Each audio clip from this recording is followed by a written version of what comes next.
안녕하십니까. 문답식으로 풀어보는 교과 공부. 오늘은 제 5가가 되겠습니다. 십자가 이전의 부활이라는 제목으로서 5분 공부를 시작해 보겠습니다. 자, 제 5가 십자가 이전의 부활이라. 이번 주에 기억절은 요한복음 11장 25절 26절이 되겠습니다.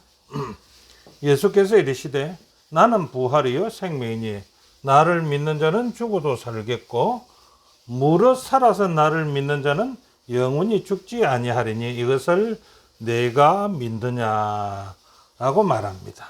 우리는 이거 믿지요. 부활을 믿습니다. 자, 그러면은 지난주에 공부는 무엇을 했습니까? 구약에 나타난 부활의 신앙관이었습니다. 그래서 구약에서 나타난 부활이라는 이 단어는 구약에는 나타나지 않았지만은 많은 단어들을 통해서 부활이라는 이해를 우리는 할 수가 있었습니다. 자, 이번 주에는 무슨 공부일까요?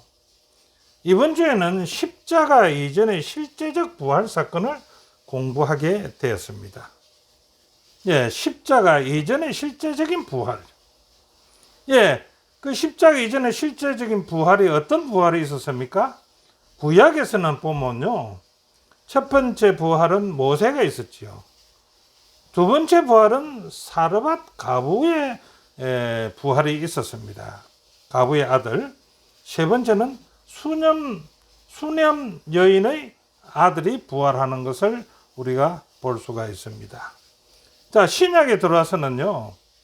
나인성 가보의 아들이 나옵니다. 그 다음에 야히로의 딸이 나오고요. 그 다음에 죽은 나사로의 사건이 나옵니다. 이 6 부활 사건을 5번 주에는 공부해 보겠습니다. 자, 첫째 날에 들어가세요. 모세의 부활입니다. 모세의 부활은 말이 많습니다. 그게 이제 유다서 9장 9절에 있는 말씀이 되는데요.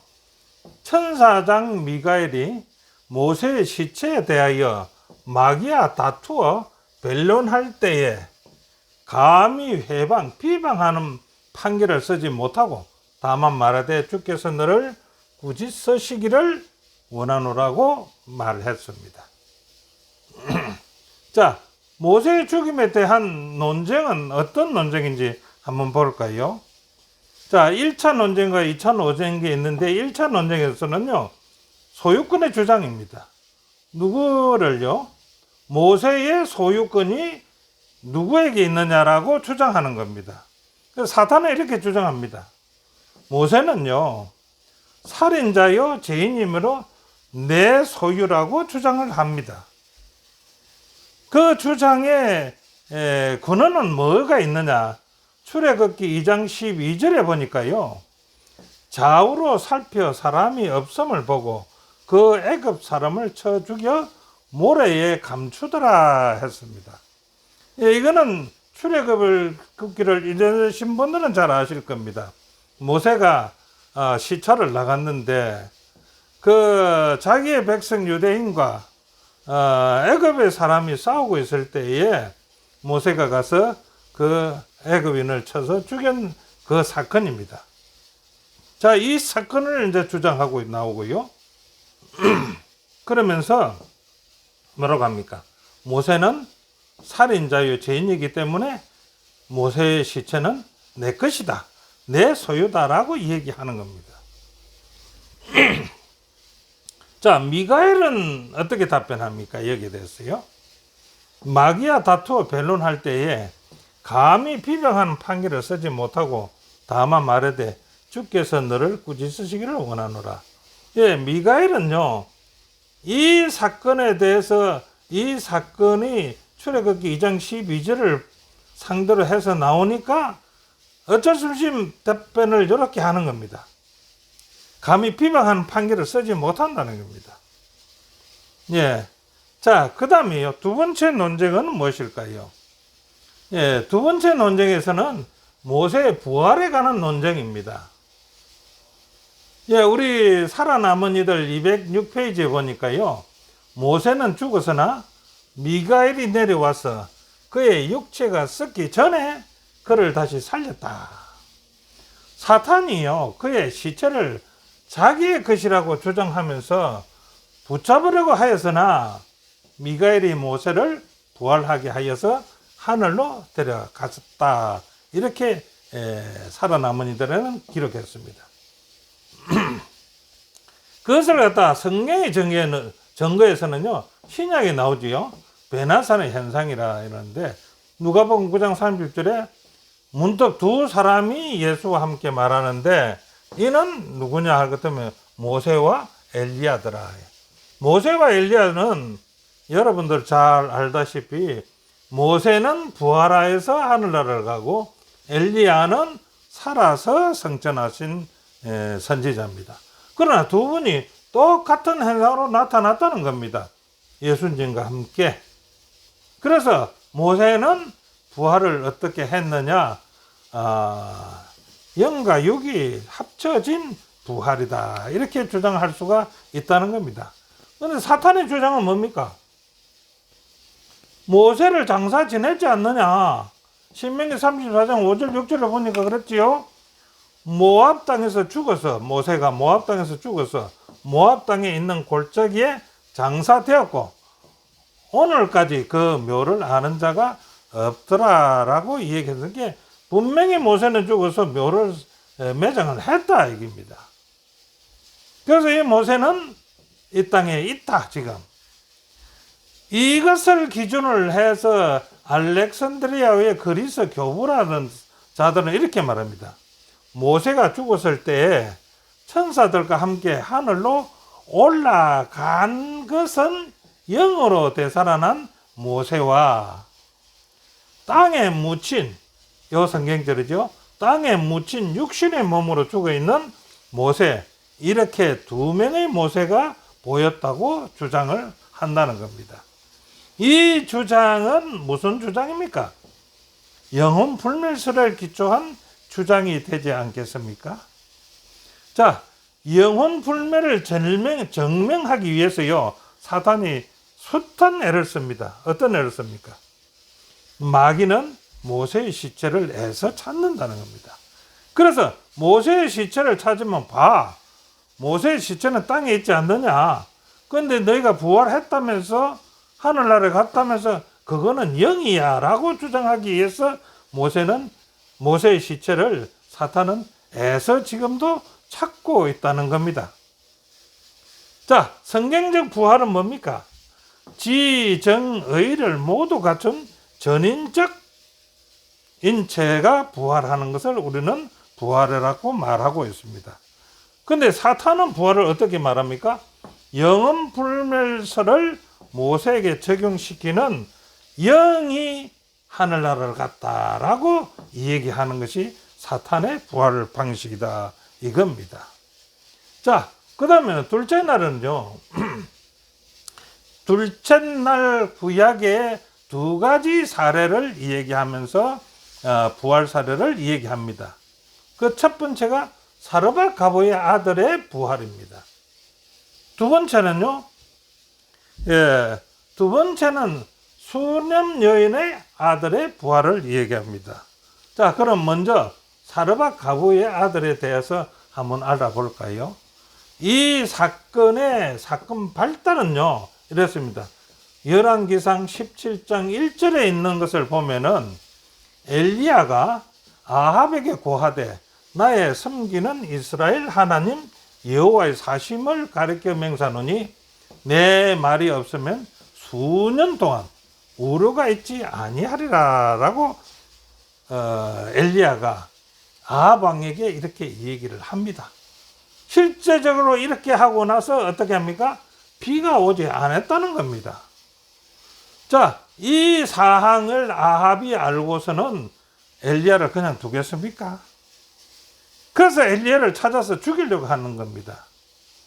예, 아합 왕이 엘리야를 찾아서 죽이려고 하는데, 그러면 엘리야는 잡히면 안 되지 않습니까?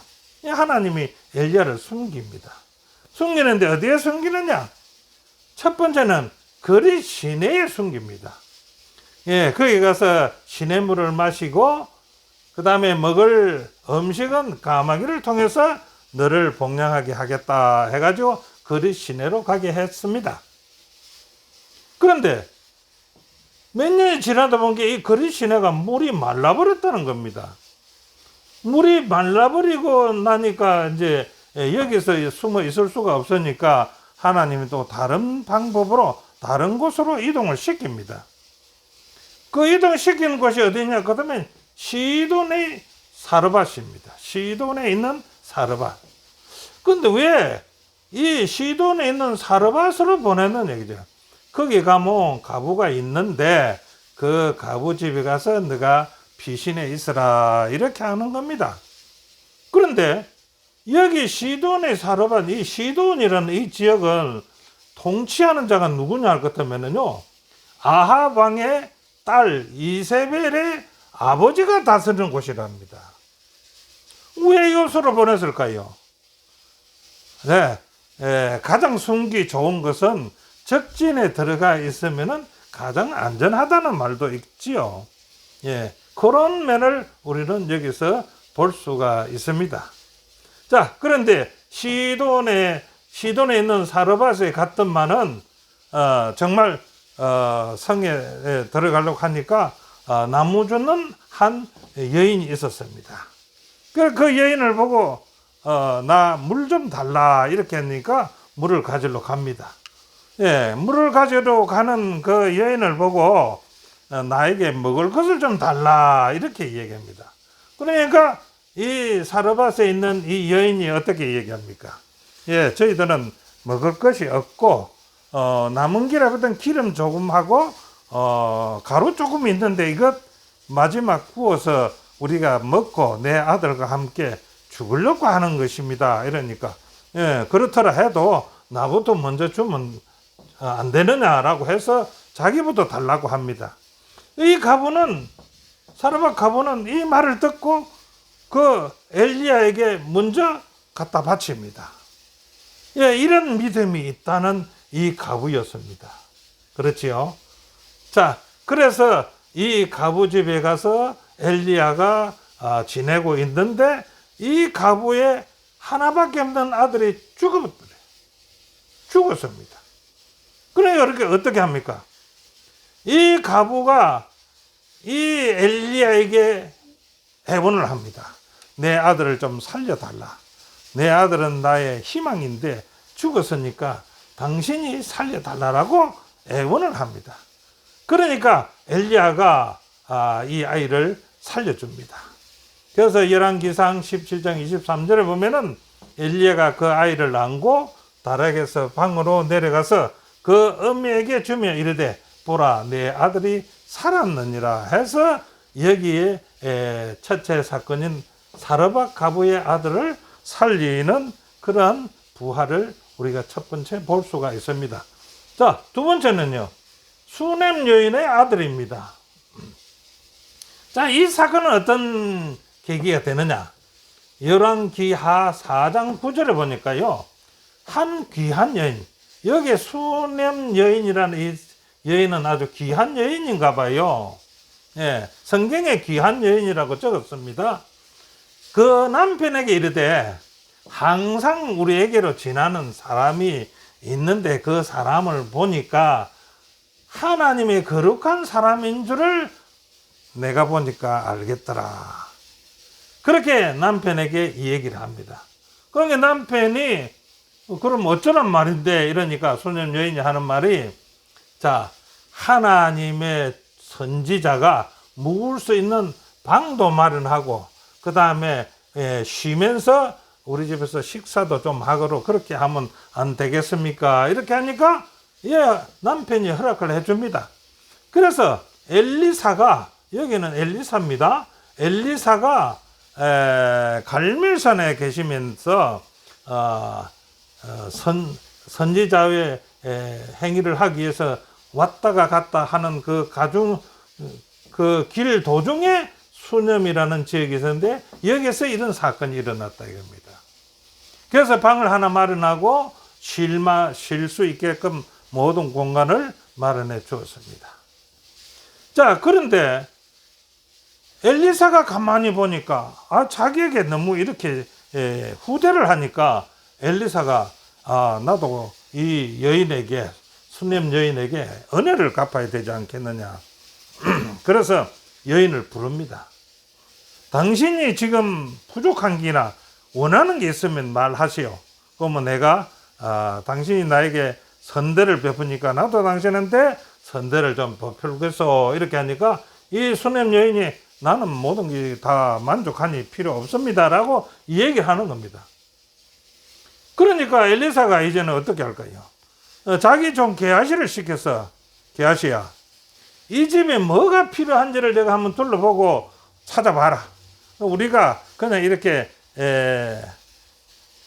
먹고 자고 할 수는 없지 않느냐. 우리도 은혜를 좀 베풀어야 되지 않겠느냐. 필요한 것을 찾아봐라 했더니만은 자기 종 게하시가 하는 말이, 선생님이야, 이 집에 꼭 필요한 게 하나 있는 것 같습니다. 뭐인데요? 이 집에요, 남편은 나이가 많이 들었는데 이 집에 아이가 없습니다. 이렇게 얘기한 겁니다. 그래, 그러면은 엘리사가 여인을 불러라 이렇게 했어요. 엘리사가 이 수넴 여인을 불렀습니다. 그래서 수넴 여자에게 이렇게 얘기합니다. 너가 아들이 없다며, 내년 이때 되면 내가 아들을 낳을 수 있게끔 하겠다라고 얘기합니다. 그러니까 수넴 여자가 뭐랍니까? 수넴 여자가 이럽니다. 선지자님, 나를 속이지 마십시오. 이렇게 얘기했는데 안 믿어진다는 거겠죠. 그런데 1년이 되었을 때에 때가 차니까 아들을 낳은 것입니다. 그러면 그 집에 나이는 많았는데 아이가 없던 곳에 아들을 안고 있으니까 얼마나 행복한 가정이 되었겠습니까? 그 행복한 가정이 그렇게 길게 가지는 못한 것 같아요. 그래서 이 아이가 아프기 시작합니다. 아프기 시작하더만은 아이가 죽어버립니다. 자, 그 부모들의 마음이 얼마나 허탈하겠습니까? 그래서 이 수넴 여인이 찾아갑니다. 엘리사를 찾아갑니다. 엘리사에 어디 있다고요? 갈멜산에 있다는 겁니다. 그래서 이 수넴하고 갈멜산은 하루길이 정도 된다는데 급히 그곳을 급하게 달려가 가지고 엘리사에게 애원을 합니다. 당신이 내가 속이지 말라고 했는데 아들을 내한테 주셨습니다.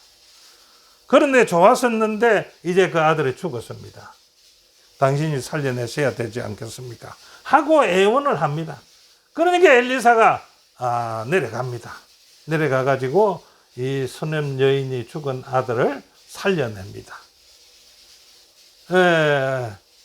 그래서 여기 왕하 열왕기하 4장 36절에 보니까 엘리사가 부르며 여인이 들어가니 엘리사가 가로되 내 아들을 취하리라. 살아났다는 겁니다. 그래서 살려서 여인에게 그 아들을 돌려준 겁니다.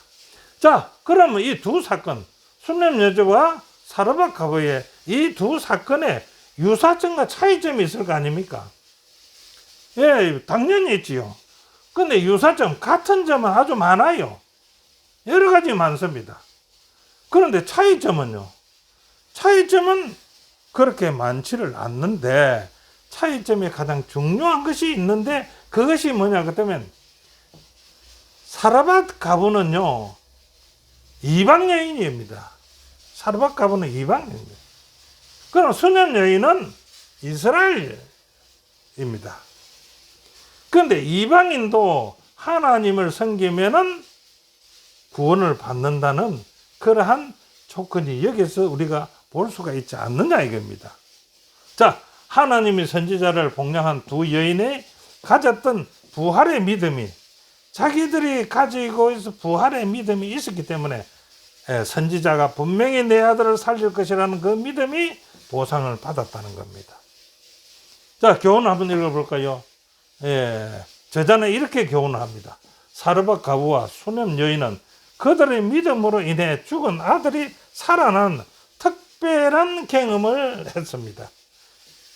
자, 우리는요, 재림의 때 있을 부활을 기다리는 우리에게도 같은 수넴 여자와 수념 여자와 사르밧 가부의 여인들처럼 우리도 그런 믿음이 필요하지 않겠느냐라고 교훈을 줍니다.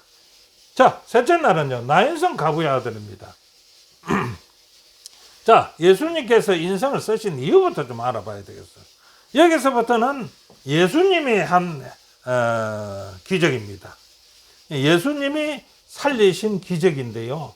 예수님이 인성을 쓰신 이유는 두 가지가 있습니다. 근본적인 이유와 현실적 이유를 나눌 수가 있는데, 근본적 이유는 뭡니까? 마태복음 1장 21절에 아들 나는 이름을 예수라 하라 이는 그가 자기 백성을 저희 죄에서 구원할 예수 그리스도라 이겁니다. 그래서 이 예수 그리스도의 근본적인 인성 쓰신 이유는 온 백성을 구원하기 위해서요. 죄에서 구원하기 위해서 오신 것입니다. 인성을 쓰신 것입니다. 두 번째 인성을 쓰신 건데 현실적 이유에도 상당한 문제가 있었다 이겁니다. 그래서 여기에 저자는 써놓기를 이렇게 했습니다. 그는 사람의 소원을 풀어주기 위하여 인성을 쓰셨다. 이거는 정로의 계단 12페이지에 있는 말씀입니다. 그는 사람의 소원을 풀어주기 위해서입니다. 그래서 인성을 쓰셨다는 겁니다. 예수님이 지나가신 그곳에는 병자의 신음소리가 들리지 않는 졸락들도 있었나니 이는 예수께서 그 가운데로 지나시며 그들의 병을 고쳐주신 까닭이다. 인성을 쓰신 그것은 사람들의 신음소리를 나지 않게끔, 신음하지 않게끔 예수님이 그 병을 고쳐주고 그 소원을 풀어준다 이겁니다. 그런데 이 소원을 풀어주는 것이 뭐냐 하기 때문에 나인성 가부에게 풀어줍니다. 나인성 가부의 소원이 무엇입니까? 자, 나인성 가부는요, 남편과 자기와 자기 아들과 세 식구가 살았는데 남편이 돌아가셨습니다. 자, 그러면은 이 집안에 이 나인성 가부는 의지할 것이 무엇밖에 없느냐? 자기 아들밖에 없었다 이겁니다. 자, 자기 아들밖에 없는데 자기 아들이 죽어버렸어요. 얼마나 애통한 일입니까? 그래서 장사를 지내는데 예수님이 그때에 이 나인성으로 들어가고 있었습니다. 근데 그 성문에서 마주쳤습니다. 그 아들, 나인성 가부의 아들이 출생하는 상녀와 예수님이 마주쳤습니다. 그래서 성문에 가까이 오실 때 사람들이 한 죽은 자를 메고, 이게 이제 한 죽은 자가 나인성 가부의 아들입니다. 죽은 자를 메고 나오니 이는 그 어미의 독자요. 어미는 가부라. 그 성에 많은 사람도 그와 함께 나오거늘 이랬습니다.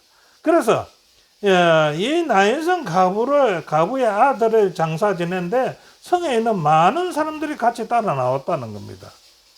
그러면서 이 가부는 정말 애통하는 그런 어미가 되고야 말았습니다. 심히 애통했다 여기 보니까요.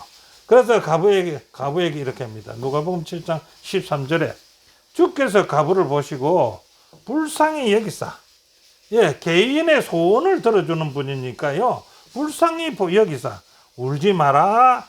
예수님이 그렇게 말합니다. 심히 애통하는 그 여인을 울지 말라고 달랩니다. 자, 그러고 나서요, 상녀 앞에 가가지고 그 상녀를 세워놓고 거기 있는 죽은 청년을 보고 이렇게 얘기합니다. 청년아, 내가 네게 말하노니 일어나라 하시며, 죽은 자를 예수님이 옆에 가더만은 뭐라고 합니까? 일어나라. 죽은 자입니까? 잠자는 자입니까? 자, 일어나라는 예수님의 이 말씀은 죽은 자에게 하시는 말씀일까요? 아니면 잠자는 자에게 하시는 말씀일까요? 어떤 말씀일까요? 자, 누가복음 7장 15절에 죽었던 자가 일어앉고 말도 하거늘 예수께서 그를 어미에게 주더라 이겁니다. 그래서 이 청년이 일어나라 하는 소리를 듣고 일어났다는 겁니다. 그래서 예수님은 죽은 자를 어떻게 얘기합니까? 죽은 자를 말해서 예수님은 잠자는 자다 이렇게 얘기합니다. 그래 지금 성도들이 죽음을 얘기할 때 잠잔다고 얘기합니다. 자, 그러면은 나인성 갑의 사건의 특이성을 한번 살펴볼까요? 특이성이 있는데 그 특이성은 사르밧 가부와 수년 여인은 각각 엘리야와 엘리사에게 도움을 요청했습니다. 그래서 자기의 아들들을 살려냈습니다. 그런데 나인성 가부는요, 예수님께 요청하지 않았습니다. 예, 도움을 받기는 받았는데 요청해서 도움 받은 것이 아니고 예수님이 자발적으로 가서 그 청년을 살렸던 것입니다. 자, 그 이유는요, 이것은 하나님께서 우리가 알지 못하거나 알지 않아도 예수님이 우리를 도우고요, 하나님께 도움을 청할 염치가 없다고 느낄 때라도 우리를 돌보신다는 사실을 나인성 가부의 사건을 통해서 우리에게 들려주고 있다는 것입니다. 예, 감동적이지요. 예, 여러분들이 도움을 요청하지 않아도 도움이 필요한 것, 그 다음에 염치가 없어 달라고 말하지 않더라도 하나님께서는 우리를 돌보신다는 사실을 우리는 느꼈으면 아주 좋겠습니다. 자, 교훈은요, 기쁜 슬픔에 빠진 나인성 가부의 아들을 살려주신 예수님께서는요, 우리의 아픔에 관심을 갖고 계시며 언제든지 우리를 돕기에 준비하고 계신다는 겁니다. 자, 그 다음에요, 네 번째는 야이로의 딸입니다. 야이로의 딸. 자, 예수님의 은혜는요, 신분이나 문화적 배경이나 사회적 계층이나 상관없이 모두 하나님의 생명을 주시는 능력으로 인해 축복을 받을 수가 있다라고 얘기합니다. 자, 그것이 지금까지 내려온 사건들 아닙니까? 모세는 위대한 지도자였지 않습니까? 예, 사르밧의 가부였습니다. 아주 가난한 가부였습니다. 수년 여인은 상당히 좀 부한 여인이었습니다. 그 다음에 나인성 가부는요, 절망에 빠진 의지할 데 없는 사람이었습니다. 자, 오늘 지금은요, 나이로는요, 가부남의 해당장의 딸입니다. 자, 이렇게 갖가지 신분 상승이나 모든 것이 다 다릅니다. 그래서 하는 말이 그런데, 즉 하나님의 축복은요, 빈부귀천이 없다. 인류 모두에게 하나님의 은혜는 속할 수가 있다라고 얘기하는 겁니다. 자, 그럼 해당장 야이로의 이 얘기를 한번 들어가 보겠습니다. 해당장 야이로의 믿음은 예수님께 간청을 합니다. 해당장이라는 직위가 있었지만은 예수님에게 간청을 합니다. 어떤 게입니까?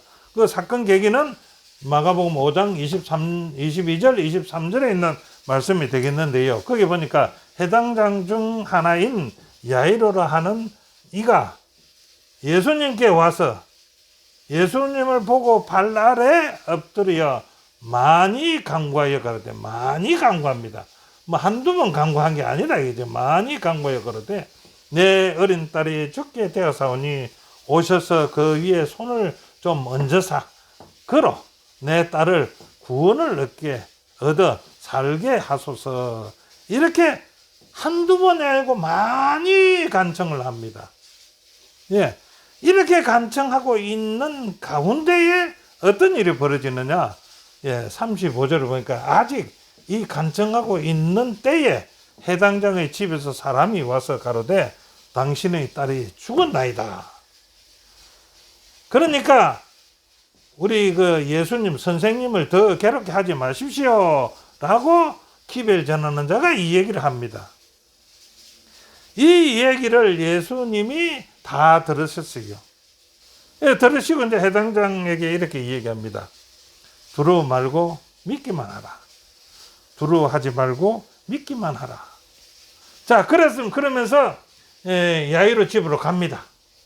야이로 집에 가니까 막 초상이 났으니까 울며 떠들고 벅석이 뭐 났습니다. 예. 그런데 그 가운데 예수님이 이런 말합니다. 너희가 어찌하여 떠들며 우느냐? 이 아이가 죽은 것이 아니라 잔다 하더니 그들은 예수님을 비웃더라.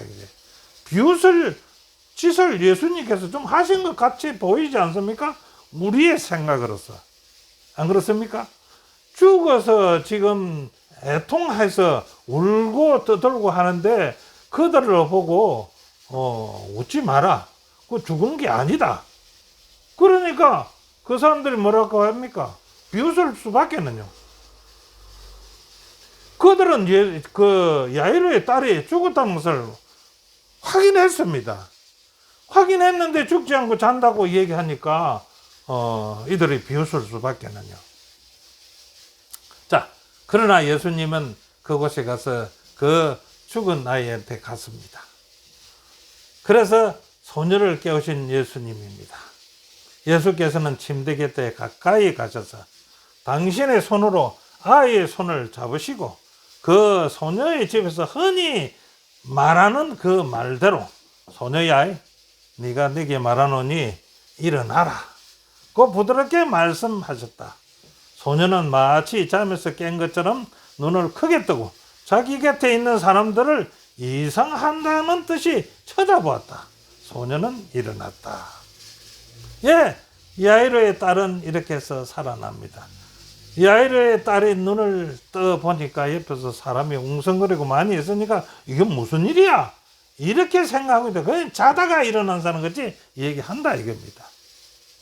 그래서 여기서 잠잔다는 잠은요, 좀 우리가 한번 생각해 볼 수가 있는데, 예수님이 잠자는 것은요, 우리가 볼 때는 잠잔다고 말은 하지만은요, 실질적으로 잠자는 것을 우리는 그 잠을 깨울 수가 있는 사람이 아닙니다. 그 잠자는, 예수님이 잠잔다는 그 잠은요, 하나님밖에 깨울 수가 없는 잠입니다. 이걸 우리는 알아야 돼요.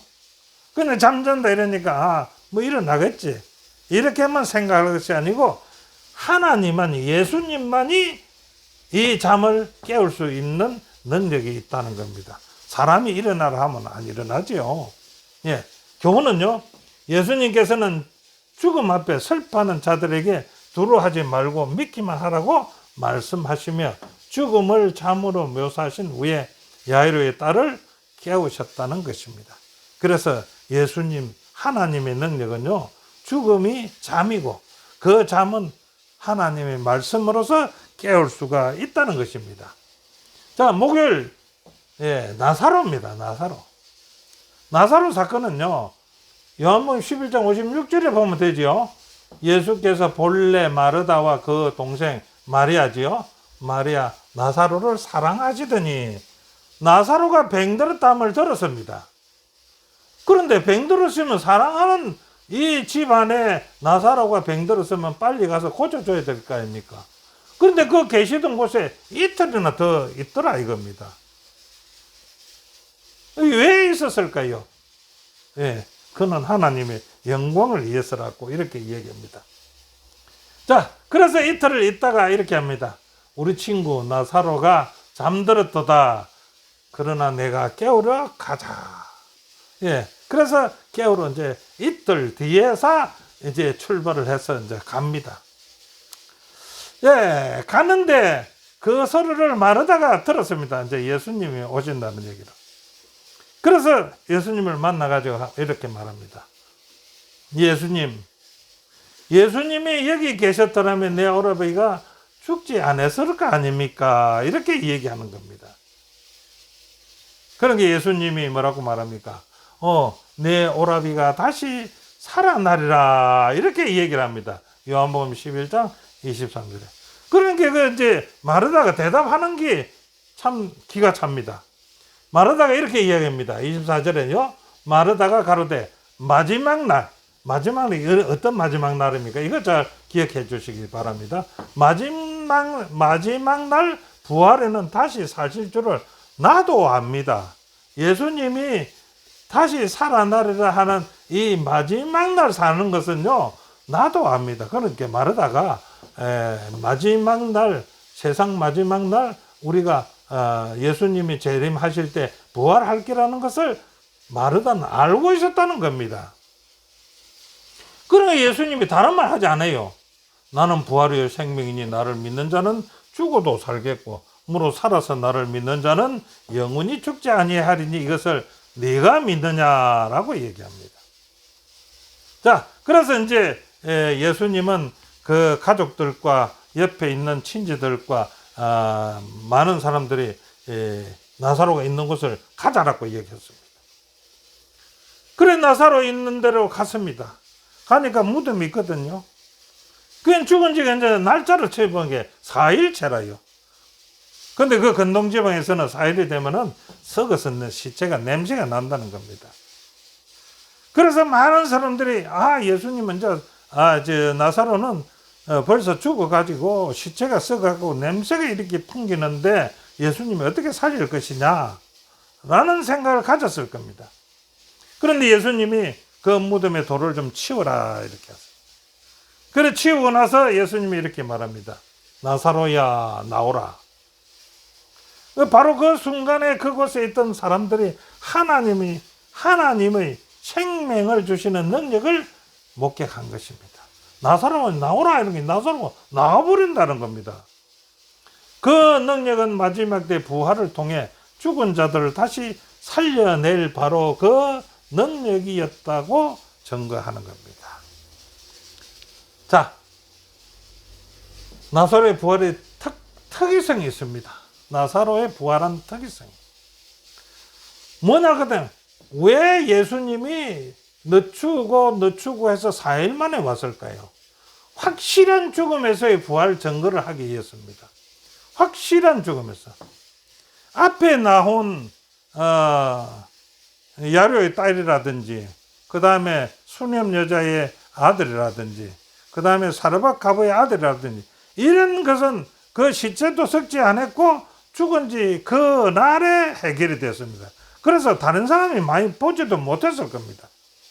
그렇기 때문에 그 사람이 그것은 하나의 쇼 아니냐라고 얘기할 수가 있을 것인데 나사로의 죽음의 특이성은 완전히 죽은 지 나흘 만에 썩어 냄새가 나는 그 가운데서 부활시켰다는 겁니다. 자, 그 다음에요. 부활의 두 가지 부활을 우리가 볼 수가 있는데요. 영생의 부활, 그 다음에 단순한 부활. 누가복음 9장 30절에 두 사람이 예수와 함께 말하니 이는 모세와 엘리야라. 모세가 부활하고 어디 갔다고요? 하늘나라 가서 영생의 부활을 받았다는 겁니다. 그 다음에 단순한 부활은요. 사르밧 가부 아들, 수냄 여인의 아들, 나인성 가부의 아들, 야이로의 딸, 나사로. 모두 이 사람들은 단순한 부활이었습니다. 이 단순한 부활을 무슨 말을 얘기하는데요. 이것은 이 사람들이 살아났더라도 다시 죽었다는 겁니다. 영생의 부활이 아니라는 겁니다. 예, 다시 죽었습니다. 자, 시대의 소망에서는요. 당신의 봉사기간 동안 예수님께서는 죽은 자를 살리셨다. 그분은 나인성의 가부의 아들과 가난의 딸과 나사로를 살리셨다. 그러나 그들은 불멸의 옷을 입지 못했다. 불멸의 옷을 입지 못했다. 그래서 살아난 후에도 그들은 역시 죽음에 정복당했다. 죽었다는 것입니다. 다시 산자들의 사후 경험을 한번 볼까요? 이제 죽었다가 산 사람들이 이렇게 많습니다. 그런데 그 사람들이 실제로 죽으면은 아무런 얘기를 하지 않았습니다.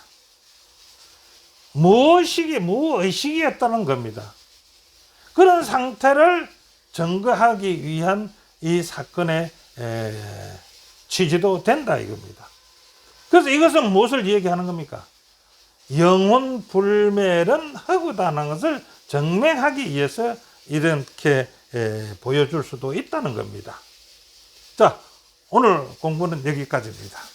시청해 주셔서 대단히 감사합니다.